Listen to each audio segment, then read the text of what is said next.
In this video, I'm going to teach you how to perform the hip twist, level 2. This is a mobility exercise, and when done correctly, it mobilizes and stretches your spine. It wakes up and strengthens the core muscles which promote those movements, and it really fosters this notion of slow, intentional, quality movement that is the heart of Pilates. So without further ado, let's get down. You're going to be lying on your back with your knees bent and your feet flat on the floor. Get a head cushion if you want one, and I'll see you down there to start the tutorial for this exercise.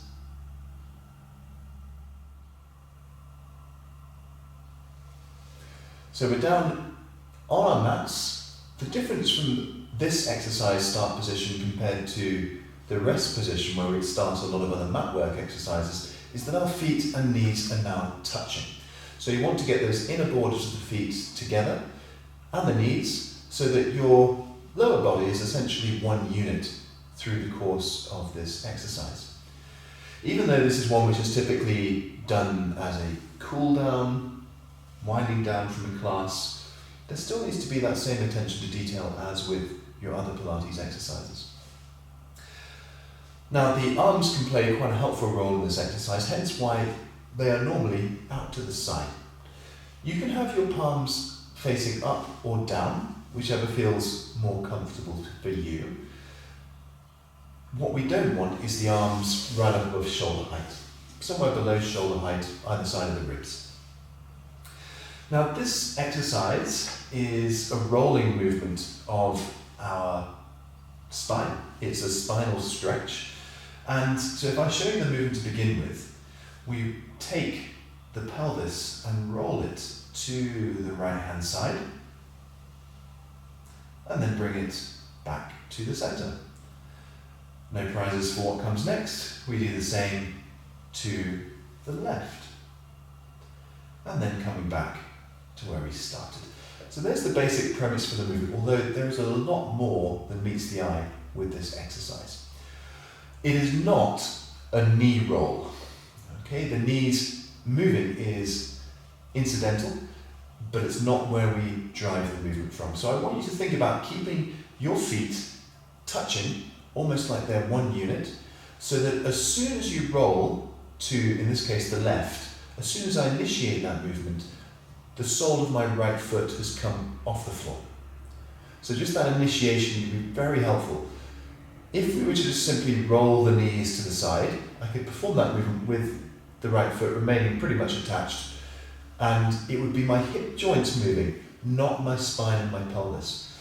So to start with, as soon as you initiate the roll of your pelvis to one side, the opposite foot comes off the floor, and that way, as I perform my hip twist, the feet stay stuck together.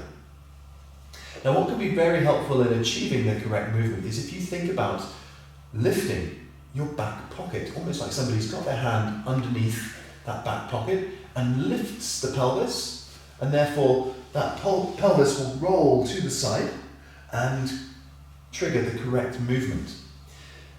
The pelvis could stay on the floor for a large amount of it if the movement was done incorrectly, and you get the knees separating. You get that sliding of the top leg relative to the bottom, which are all signals of an incorrect movement. So for the hip twist, we lift that back pocket to roll the pelvis, keep the knees touching, so you don't get this drop, that slip down. The knees stay parallel, the feet and the ankles and the toes all stay next to each other, and then you get that lovely unilateral movement for the lower body, where it's moving as one through those rotational movements. Now that's the lower part of the body addressed. What I see an awful lot of as well is shoulder movement. Now, we're aiming to rotate the spinal column here and get some stretch and mobility through there. If I take my knees across in that hip twist movement we've just covered, and then I go past the point where my spine has available movement, watch my opposite shoulder here. It just pops up off the floor, and then I could do the same with the other side. I can go beyond my movement, and my chest and my torso and my shoulder get pulled across And there's a sign that we've gone past the point of available movement, and then we're just doing unwanted compensations. So when it comes to the upper body, think of weight and grounding across the top line of your shoulders, across the collarbones, so that when you roll the knees over, you're pushing that opposite side down. And if you ever feel that shoulder blade underneath pop up, or the shoulder joint go into that unwanted position, you know that you've gone a little bit too far, and then you can make the corrections. What really helps with that is to add in the final piece of the puzzle, which is what the head and neck are doing. As your pelvis and spine roll one way, roll your head towards the shoulder that you're keeping down, and then come back to center. So putting that all together, we're rolling, getting that counter rotation through the cervical spine and the neck, coming back to their centered position at the same time. The head reaches its end point of rotation at the same point as the lower body, and then vice versa, they arrive back to the center at the same time. Finally, it really helps if you can time these movements with your natural breath pattern.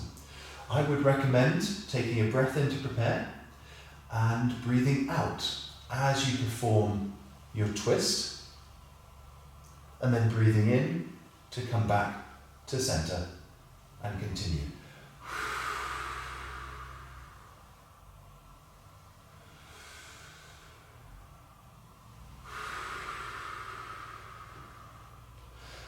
Now, most Pilates instructors will exaggerate the sound of their breath a little bit to try and get that across. What you don't want to be doing when you're performing your hip twist is artificially large breaths, because you probably find you get a little bit tired, a little bit out of breath. I'll talk through some of the features of the hip twist in the closing statement, but for now, well done, and there is the basic tutorial for the hip twist level 2.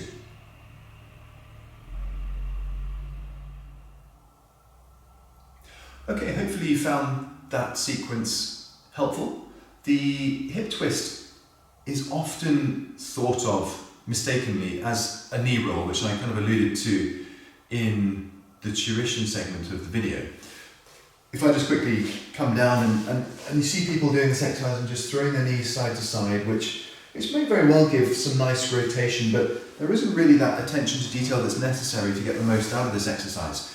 If you can really get to grips with the pelvis rolling and the lower body, the legs and the toes and the ankles, etc., staying together to help facilitate that, you get a number of things happening.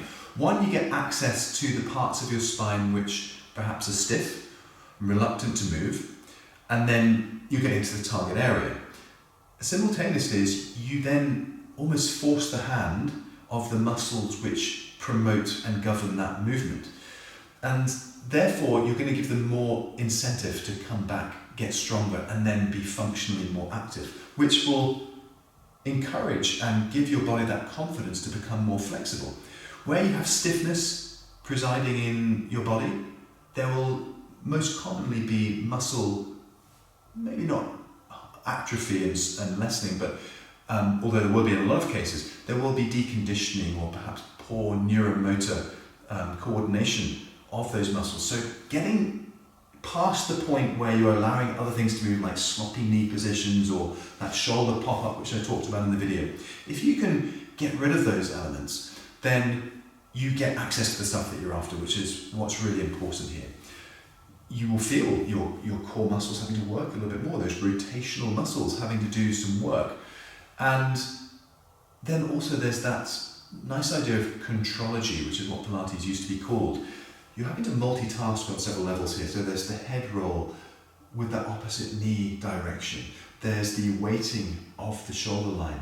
There's the smoothness of your movement. So as you're moving the knees side to side, courtesy of that pelvic roll, try and get an equal speed, an equal tracking of those leg movements.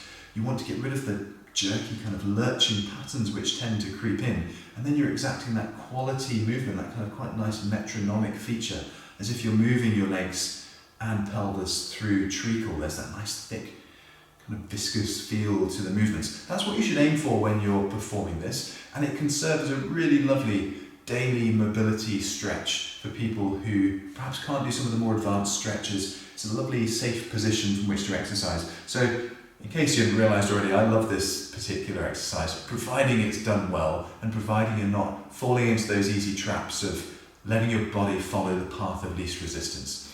So I'll wrap up that kind of lengthy, wordy summation of everything there. But if you can really think about all those aspects when you're performing this and not fall into that trap as I've just mentioned, this is a really wonderful and very helpful and meaningful exercise to do, and it's great for a part of the daily routine for spinal mobility and maintenance. It's also very nice to do after you've just done a Pilates class like I've done this morning. So, as I said earlier, I hope you found it helpful. If you've got any questions, just let me know in the comments below. Many thanks.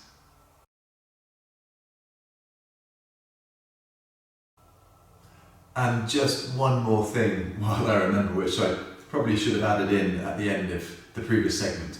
If for whatever reason getting your knees together is uncomfortable, or they just don't go together, which some people will find for any number of reasons, just place something between them, like a pillow or a small ball, folded over towel, so you can get a little bit of a squeeze on them, and that will probably solve any problems you have on that regard. So glad I thought of that, and hopefully that helps some of you watching. Many thanks.